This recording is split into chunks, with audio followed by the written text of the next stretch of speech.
check this out. On September 19th, 2008, Republican Congressman Spencer Baucus made a trade that was effectively a bet that the stock market would drop. His trade meant that for every percentage point that the NASDAQ dropped, his investment would go up by 200%. This is what's known as shorting the market, and it was actually a brilliant bet. Wait, it's that much? Take a look what happens over the next 4 days. Oh, and this is when he sells, nearly doubling his investment. It was an amazing trade. It was almost as if he could see the future. Wait, really? What's this? The day before he made this trade, Baucus was sitting in a room in a private meeting. Guys, this is interesting here. Guys, this is about insider trading. This is... We rarely see anything, but he's talking about this shit now. Top officials of the U.S. Treasury and Fed. There's movies and shit about it, but I think it's kind of rare. To hand over their phone before entering the room. It's unproven. Baucus was meeting with were the ones who were in charge of making sure that everything was under control in the U.S. economy. But this was September 2008, and things were not under control. This could be the most serious recession in decades. So in this meeting, Baucus was told that, quote, it was a matter of days before there was going to be a meltdown in the... These people should be jailed, like, bro, these people should get clapped instantly for the craziest amount of times. Global financial... Because these are the people that millions trust.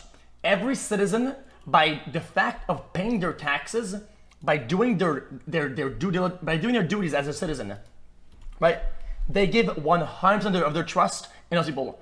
And people will go ahead and take it, and they flip it around, and they use it against them.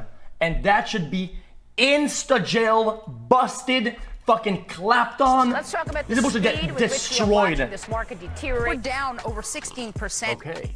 So that explains why he was able to make this brilliant trade. He knew when the market was about to crash because he had intel from within.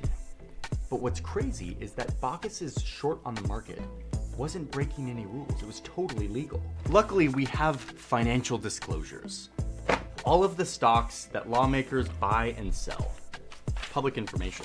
So we can see who's making trades based on insider information. And we've used all of this information to make a list for you. A list of the lawmakers that we see as some of the best investors in our country. And in this video, I want to explain how their insider knowledge may help them make the best bets on Wall Street. There's all sorts of insider trading happening in Congress. That's because they're corrupt. They want to keep making money from that insider trading. Insane. People should know that a member of Congress is never leaving a classified briefing and calling their stockbroker. Hey, you like the food? So we in the West love a Chat, what if you just copied their investments then? good free market. Buy, sell, and invest as you please. But for certain people who have special insider information about the economy, we have rules to stop them from gaming the system with their knowledge. We passed these laws like a century ago. They're called insider trading laws. Insider trading. Insider trading. Basically, they prohibit people from selling an investment like stocks using non-public information. This includes tipping this info to other people who would then go buy the stocks based on that insider information. And an insider is anyone who is an officer or director or 10% stakeholder or anyone who possesses insider information because of his or her relationship with a company. This could be like the daughter of a CEO who has insider information because she talked to her dad around the dinner table about what the company's gonna do next. So if you're the CEO of Microsoft, you're not allowed to sell a bunch of your stock the day before. I'm guessing that a bunch of people, like dozens or hundreds of people, found millions of ways and loopholes to go around that for sure, right? You release an earnings report that shows that your company's profits are down, which will likely trigger like a drop in the stock price. A free market needs to be a fair market too, so that the insiders aren't always the ones with the knowledge to make the best trades. Okay, so while insider trading laws are very clear when it comes to business executives, there's a group of people in our society to whom these rules kinda don't apply. Lawmakers. Historically, Congress has had no restrictions when it comes to trading stocks. For most of American history, insider trading laws that affected CEOs didn't apply to members of Congress. Lawmakers hear loads of private information. They sit on committees where they investigate and talk to businesses all the time. This stuff affects the economy and thus the stock market, and a lot of it is private. They know this stuff before the rest of us do. And yet, for most of our history here in the United States, lawmakers have been able to buy and sell stocks with very little restriction. Okay, a question, chat. That is why... Chat, what if I put my screen on 500% font, so it's big, right? And I have an open window in my house, and I'm a lawmaker or whatever. And on my screen, it says, it says all in, short the market. And I go, wow, I can't believe this is on my screen. And some guys across the fucking street with fucking binoculars and yoinks that shit. Bah. Technically, I'm not insider trading. I mean, it's on my screen, and I mean, I'm in my house privately. This guy's just really good at what he's doing, and he's just took a guess, and he's just boom. I mean, boom. This report exists. This brilliant study recreates all of the trades that senators made over the course of 4 years in the 90s and found that consistently these senators had abnormal positive returns, like way better than some of the best investors in our country. A study of data from the 1990s showed senators' trades outperformed the market by 12% per year. That crushes investment guru Warren Buffett, who only managed to beat the market by 2.5% that decade. Okay. So either these civil servants are just like super savvy investors, or, as the study suggests, the senators knew the appropriate time to buy and sell their common stocks. Like, we're all kind of guessing when we're playing the stock market. Everyone's guessing what's going to happen next. If you kind of know what's going to happen next because you're like privy to information about the economy, you can play the game a lot better. Thank you, BetterHelp, for sponsoring today's video. I'm a massive believer in therapy. Therapy has transformed my life, and If we were trading stocks based on insider info, we'd go to prison. They don't go to prison. This happens out in the open. And then, as banks in the stock market were collapsing in 2008, lawmakers once again made headlines with their surprisingly successful and suspiciously timed trades. In 2012, the Washington Post did a big investigation into this and found that in the lead up to the meltdown, at least 34 lawmakers from both sides of the aisle changed portions of their portfolios 166 times within 2 business days of speaking with administration officials. So many of these lawmakers are making loads of money while the economy is melting down around them. When asked about their shady transactions, lawmakers such as John Boehner, quote, on paper, aren't they making their money? declined to discuss their transactions. After this blatant display of insider knowledge, it became more and more clear that lawmakers were using their knowledge to enrich themselves. And it was not a great look at a time when millions of Americans were losing their life savings and jobs and houses. It was the worst day on Wall Street since the crash of 1987. Oh, but remember, it was still legal. They weren't breaking any rules. It was their right to do this. But the pressure mounted. And in 2012, they passed a law on themselves. We have an act of Congress. Look at this. 112th Congress passing laws to regulate their own greed. I love this. I love this. The idea that everybody plays by the same rules is one of our most cherished American values. Oh, and look at the name of the law. Go on. This is the Stop Trading on Congressional Knowledge Act. The Stock Act. Pretty clever. Well, that is a mega cap. Buying and selling stocks based on insider information and requires them to publish all of their trading activity, which is one reason why I have all of this paper. They're like now required to disclose all of their stock trading. Great. 2012, they passed the law. Problem solved, right? Well, no. Not according to our reporting. Despite this law, we still have a list that I'm now about to show you. This is a list of all the lawmakers who went on to continue to make savvy trades in the market, all while still being totally clued in to private and privileged information about the economy. Okay, first up, we've got the financial disclosure of Republican Senator Richard Burr from North Carolina. Well, this is so loud. His transition is so loud. In January 2020. How much is he worth? Well, he's broke. In January 2020, this guy's poor. None of us really knew that the world was literally about to shut down. What Burr was the chairman of the Senate Intelligence Committee. On January 24th, he, together with a bunch of senators, were briefed on secret information about how bad the coronavirus pandemic really was. Imagine cheating the system. Imagine cheating the system and having 7 million bank account. Brother, what? About to get. And according to this unsealed FBI document, a few days later, Burr discussed some of that non-public information that he had learned in the briefing with someone via text. Who was that someone? Their name was... redacted. We don't know because it's an FBI thing. Doesn't matter. What we do know is that minutes after this call, Burr logs into his trading account and sells $110,000 worth of stocks. That same day, literally at 3:43 that same day, right after he sells his stocks, like a few hours later, the White House comes out and says that they're going to ban people from traveling to the United States if they've been to China in the last 14 days. Soon after selling all of his stocks, Senator Burr writes an op-ed for Fox News claiming that the US is, quote, better prepared than ever to face the coronavirus threat. And yet Burr continues to sell his stocks. This is his disclosure from February of 2020. And the guy's going kind of nuts on sales. All of this whole entire row are all sales. This guy is selling. Sell.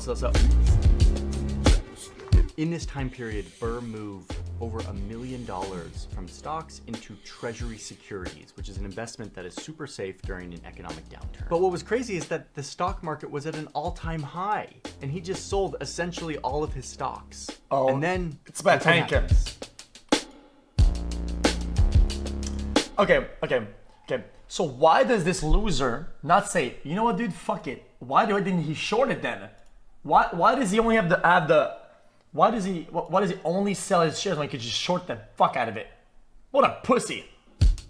And you're gonna be a criminal, dude. Go fucking all out, man. Go balls deep at that point, because, man, you're a fucker anyway. Well, he was downplaying the severity of the pandemic in public. In private, he was spilling the beans, like in this secret recording obtained by NPR, where Burr is telling a group of his social club. There's one thing that I can tell you about this. It is much more aggressive in its transmission than anything that we have seen in recent history.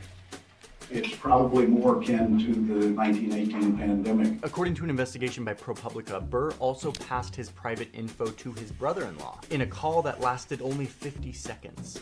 And the very next minute, his brother-in-law called up his broker and dumped between $97,000 and $280,000 US in shares. I mean, if this isn't insider trading, I don't know what is. And yet it's impossible to prove anything. Burr himself might even be convinced that this wasn't insider trading and that he's just a really smart investor and that he did all of this based on publicly available information. And indeed, the SEC and Department of Justice investigated this, but ultimately dropped the matter. Oh, and fun fact, Burr is like one of 3 senators who voted against the insider trading law, the Stocks Act. So yeah, we know where he stands. Okay, that was kind of a longer one. Not all of them are going to be that in-depth. Next up, we've got... That's so cringe, though. Monstrosity of a document. We are looking... Well, they can't even cheat properly, right? And then they vote to keep it like cheat mode. That's like the bottom of the barrel pussy mode shit. These people are so insecure. It's insane. The financial disclosure of... You just go all in now. Ro Khanna from California. Look at that. It's like dozens and dozens of pages, and they are effectively unreadable. What's the point of disclosing your financial transactions if no one can read them? These disclosures show that since 2019, Congressman Khanna's family has made at least 10,500 trades involving nearly 900 companies. Woof, it's quite a few. Okay. Like, not a crime to make a lot of trades. I mean that's pretty common, yeah. Most of these trades were done through a trust that belongs to, like, his wife and kids. Well, it's not, I don't trade at all. I'm up for banning trade. It's my wife's money, which I have no actual legal rights to. But what? When you look at what companies are being bought and sold. Bro, what a scum lord. Dude, what an absolute smug scum. At all, I'm up for banning trade. It's my wife's money, which I have no actual legal right. Live television smirking that he's fucking over everybody, dude. Absolute scum shit. But when you look at what companies are being bought and sold, you see that of the 897 companies traded by his family, 149 of them were ones that Khanna likely had non-public information about because of his role as a congressman who sits on a bunch of committees. Like, for example, he sits on the House Oversight Committee, which is a committee that has directly investigated drug prices for companies like AbbVie, at the same time that his wife was trading in You'll forget, I'll really forget that. You're right, it was his wife, not him. But you see, that's not okay. And this wasn't the only one. The New York Times did an investigation. Wait. Loads of... So my plan of the binoculars, these guys are not even going up to these lengths. They're just saying, they're going to dinner and saying, oh yeah, this is gonna drop, sell it. They're just going straight up. So even my plan, I'm crazy with this crazy plan. These guys just go straight through it. Instances where Kana's wife and kids were trading in companies that were being actively investigated by Kana himself at the same time. Examples include weapon manufacturers like Lockheed Martin, big pharma companies like Johnson & Johnson. Yes, technically it was his wife and kids doing it, not him. But come on, this feels kind of like a blurry line, but it also feels really clear. Like, you shouldn't be able to trade stock if your husband is investigating the company that you're trading stock in. Also, these are his children. Like, they're not the ones. Okay, question, chat. What? Do these people know about all the stocks or only a few amount? Because I feel like if it's only a few or certain groups, then their family and relatives should all be banned from trading those stocks. That's how it is. That's how it is. Stocks they're going to buy. It's only a few. Then their immediate families or whatever, their immediate people should be all barred from trading on those companies when these things happen. That's how it is. So yeah, simple concept. Feels off to me. But again, there's no way to prove this. There's no like direct smoking gunish type thing that's like, this is insider trading. Anyway, let's move on.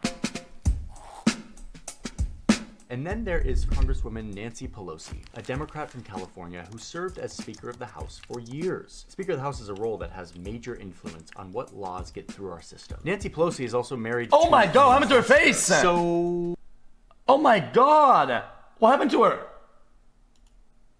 Influence on what laws get through our system. Nancy Christ. Pelosi is also married to an investor. So yeah, the story told in these financial disclosures is one of Nancy Pelosi being married to a very, very good investor, especially during financial turmoil in America. In the 2 years following the 2008 financial crisis, the Pelosi's estimated net worth grew from $31 million to over $100 million. That's up 220%, all while the S&P 500 fell by 13%. The Pelosi's also did super well during the pandemic, seeing their net worth jump from $106 million to $171 million within like the 2 years of the pandemic. That's an increase of 60% during the pandemic. And I mean, listen, let's be fair on this. I'm sure Paul Pelosi is a fantastic, savvy investor. And there's frankly no evidence of foul play or anything insider trading here. But there doesn't have to be. The very fact that a professional investor lives in the same home as the woman who is at the center of the American legal and regulatory system presents a major conflict of interest, in my opinion. But I know it's tricky because I believe that... Oh wait, what's her job? I can't read English when it's said. Have to be. The very fact that a professional investor lives in the same home as the woman who is at the center of the American legal and regulatory system... Oh, so she hears everything. A major conflict of interest, in my opinion. So this lady hears and knows pretty much everything, pretty much.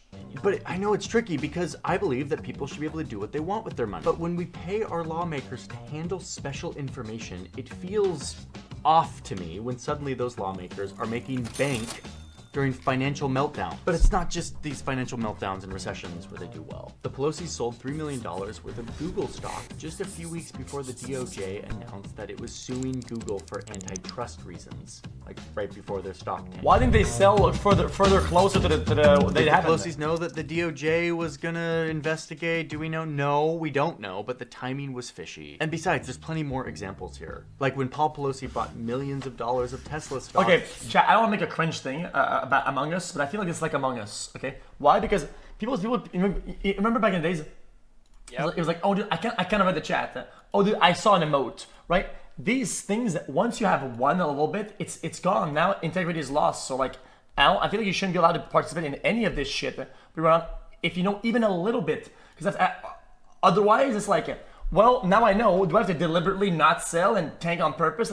That line becomes really weird. Like if you know something and now you know for a fact and you own that stock, what do you do then? You just say, well, I'm gonna lose on purpose. So when do you sell? When do you not sell? It's like these things become weird. So in my opinion, they should set the bar at you're not allowed to participate in any of it. While his wife was passing laws that would directly impact the value of Tesla, like major taxpayer-sponsored electric car subsidies. Or when he dumped millions of dollars of Nvidia stock days before the US government announced that it would restrict chip makers from trading with China and Russia. I mean, the Pelosi investor-lawmaker combo has been... Look at this guy, look at that. You have no idea what you're talking about. The sensitive audience, you're causing damage. I mean, I'm trying to learn as much as I can, and if it influences you, well, you're a fuckwad. I don't care, dude. I will spread misinformation on purpose to purposely damage the fabric of society. You wanna know why? Because I don't give a fuck It is not my job to fucking further the interest of society. I come here to play some fucking games and say some fucking bullshit. If you're not too stupid to understand that, and you don't need to be entertained, you're here to do something, you're a fuckwad. You're a moron. I will deliberately fuck everything up on purpose. You're an idiot. Shut up. It's so successful that people have started copying their trades. Oh man, Nancy Pelosi's back at it again. You know what they say, you want to see how to be successful in trading stocks? Just watch what Nancy Pelosi is doing. She literally locked in a 20% gain for me because it sold when she sold. She's like a meme within the investor community because of this. And when a journalist asked her in a press conference about these allegations of insider trading or if this should be banned, this was her response. No, I don't know to the second one. Because this is a free market and people... We are a free market economy. They should be able to participate in that. And I mean, yes, she's right. What a disgusting slime ball. So slimy. Boom. Because this is a free market and people... We are a free market economy. They should be able to participate in that. And I mean, yes, to participate. She's right. This is a free market economy. People should be able to do what they want with their money, even if they are civil servants who frankly do a difficult job every day. But a free market is not a fair market if some people, especially civil servants, are operating with information that affects the market and using that information to get rich. But again, all of this is legal. Like, no one's breaking any rules here, at least overtly. You can't prove that a law was broken. And even if you could, the only people who have the power to really change and enforce this are the people who are making money off that's for everything then. That's for everything though. More on that in a second, but let's get back to our list. Republican Congresswoman Marjorie Taylor Greene once again defending her controversial rhetoric. Next up, we've got Republican Congresswoman. That's for everything in politics. That's for everything, especially in America. It's like the people who can gain, they can change it. So they change it to gain. That's just how it works. Marjorie Taylor Greene. She's number 12 on the best performing stock investors in our Congress. So naturally, we had to take a look. On February 22nd, 2022, a little over a year ago, Greene invested in Lockheed Martin, which is a defense contractor. Oh, classic. And Chevron. Oh, no. The next day, she puts out this tweet. War and rumors of war is incredibly profitable and convenient. Okay. And then the day after that, Russia invades Ukraine. Her investment in a defense contractor and an oil giant, it made her a good amount of money. But who knows? Could have been a whole coincidence, or could have been public information. We all kind of knew that Putin was thinking of invading. It's all technically legal and unprovable. But if you want to go down another rabbit hole on how lawmakers profit from war and the military-industrial complex, check out our video on who got rich off the war in Afghanistan. Anyway. Okay. Chat, devil's advocate. What if you were to see war and you invest in every contractor that possible that they could choose equally, and whoever they not choose, you just resell it for almost the same price? Boom. Chill. You're chill. But you have the one that wins, chill. Anyway, moving on. Next up, we've got Kelly Loeffler, former senator from Georgia. What? Loeffler was also in that private CDC Senate Health Committee briefing that her colleague Richard Burr attended. And look, the next day she's tweeting out her thanks for this wonderful briefing. What she forgot to mention was that within hours of the meeting, she and her husband sold off between $50,000 and $100,000 of stocks. And then, according to her financial disclosures, in the following weeks, she sold somewhere between 1.2 and 3.1 I mean, she's kind of hot though, no? in stocks, right before the big market crash on February 20th. Like, do you realize it's the same exact thing? She had a head start. She had information that none of us can't had see about properly. how bad this really was. And she was able to sell all of her stuff at the Advertise, yeah. Like Senator Burr. Oh, she man, investigated for shit. Oh, man, no. My bad. Tricky. Like, should Senator Kelly Oogly. Loeffler, not sell her stocks ever, even if the economy is melting down and we all know it? Like, should she be forced to hold on to her stocks? I don't think that's right either. There are some good solutions to this, and we'll get to them in a sec. But let's move on to Senator Dianne Feinstein, who was also in that room in January 2020 getting briefed on how bad the pandemic was about to be. And like others, Right after the briefing, she dumped a bunch of stocks, like... Guys, who are they making and saving money for at this point when they're so old like that? Like, Life 2.0, 3.0? Like, they're saving for the next save file? Like, what the fuck? Somewhere between $1.5 and $6 million. I mean, that would have a bunch. A lot of cash lying around. The FBI questioned Feinstein about this, and she said that she had no influence over this, that it was her husband who did the trading, and that it was all just impeccably timed all by himself. No dinner table conversations about today's briefing with the CDC, no pillow talk, nothing. Lips sealed. Honey, how was your day at work today? Good, but I can't tell you about it because it was a privileged briefing because you might go off and sell all of our stocks and avoid us losing hundreds of thousands of dollars because the market's probably going to crash soon, so I'm just going to stay totally quiet because the Stocks Act says so. Like, no! I'm not saying that Feinstein told her husband to sell stocks. I'm saying that it's absurd to think that a husband and wife don't talk about everything in a normal conversation, and a conversation that would probably be laced with inadvertent insider information that maybe is as benign sounding as an update on your day or how your day at work was. It's just a natural conflict of interest.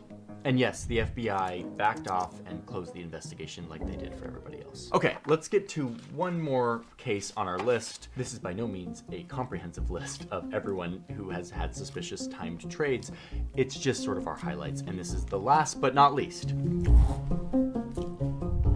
Former Senator David Perdue, who traded 2,596 times in a single term. The New York Times did this great deep dive on those trades and found that he regularly bought and sold stocks in companies that fell under the Senate Oversight Committee, which he was on. One very clear example in all of this is 2016. Perdue made a bunch of trades in a company called FireEye. It's a cybersecurity company that had landed a $30 million contract with the federal government. It operates out of Perdue's home state of Georgia. And most of these trades in this company happened while he was sitting on the cybersecurity panel, a role that could easily give him non-public industry and business information about companies like FireEye, which he owns stock in. So just 2 years later, Perdue reported that he made up to $15,000 off of his investment in FireEye. He also traded in a bunch of financial institutions like JP Morgan Chase and Bank of America while he was supposed to be overseeing them as a member of the Senate Banking, 15K. Housing, and Urban Affairs Committee. Like conflict of interest. Who is this brokey? Regulating the companies. This guy's poor. That you are personally invested in. Like, it's so Jesus, man. clear. 15 I don't spins, even bro. have to explain Jesus any. Christ. Okay, well, that's it. So this is all pretty frustrating and like not right. But wait, what happened to the Stocks Act? Like, where's that law? Remember the Stocks Act? Remember this? 2012? Didn't they like pass a law that said you're not allowed to do this anymore? Kind of. Lately, I've been talking a lot about the choices facing this country. We can settle for a country that, an economy where a shrinking number of people do exceedingly well while a growing number struggle to get by, or we can build an economy where everybody gets a fair shot and everybody plays by the same set of rules. It turns out that while the acronym is very strong, the legislation is incredibly weak. It is certainly illegal for members of Congress to partake in insider trading. Proving that is very difficult. Second, even if you do get caught in this, like not disclosing or sharing insider information, the fine is laughable. As a lawmaker, you don't face any real significant penalty for violating the Stock Act if you ultimately do, particularly the disclosure provision. It's theoretically supposed to be like 15 years in prison, but in all of our research, not a single lawmaker has faced any consequences, even though there's been at least 78 instances where Congress has violated the law very overtly. You can make tens of millions of dollars with privileged information. And what's the penalty for failing to report these purchases? It's a joke.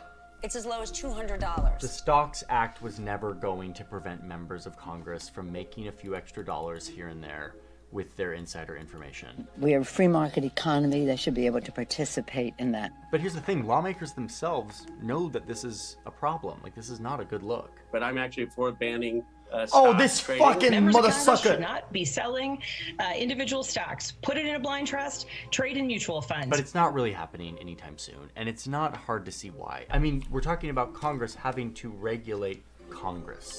The speaker put forth really a bill destined to fail, and the speaker has employed stall tactic after stall tactic in order to kind of keep delaying what's potentially a vote on any bill that would ban members of Congress from selling stocks.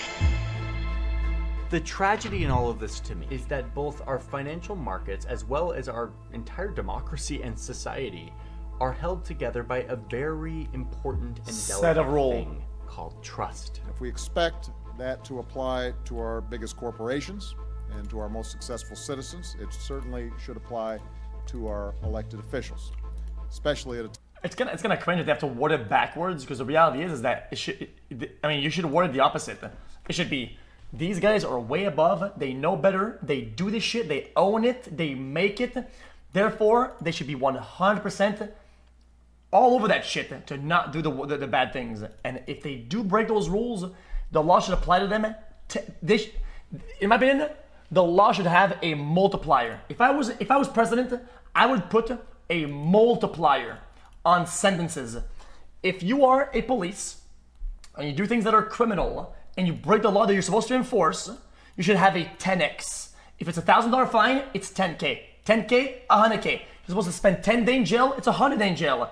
There should be multipliers for whatever you do or whatever branch you're part of. That's what I think. Time when there's you guys know what RPM means? Between this city.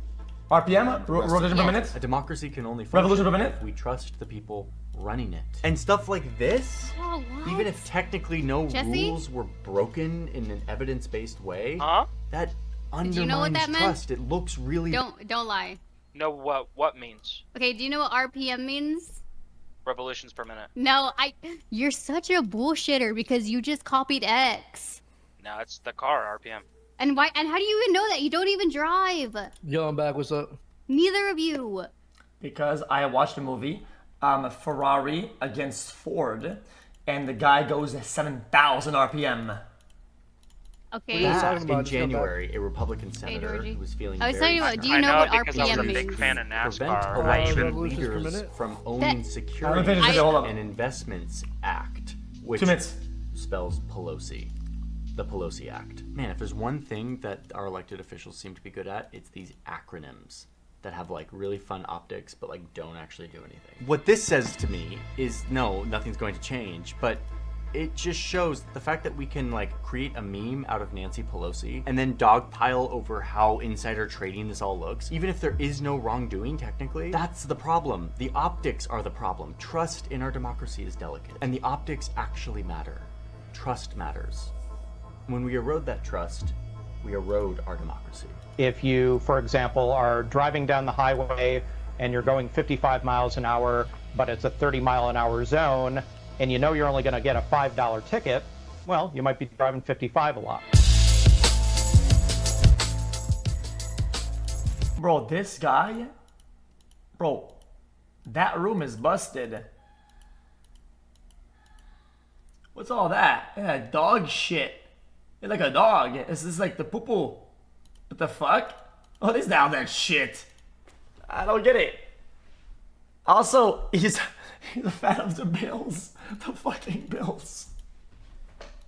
But it's a 30-mile-an-hour zone, and you know you're only going to get a $5 ticket, well, you might be driving 55 a lot.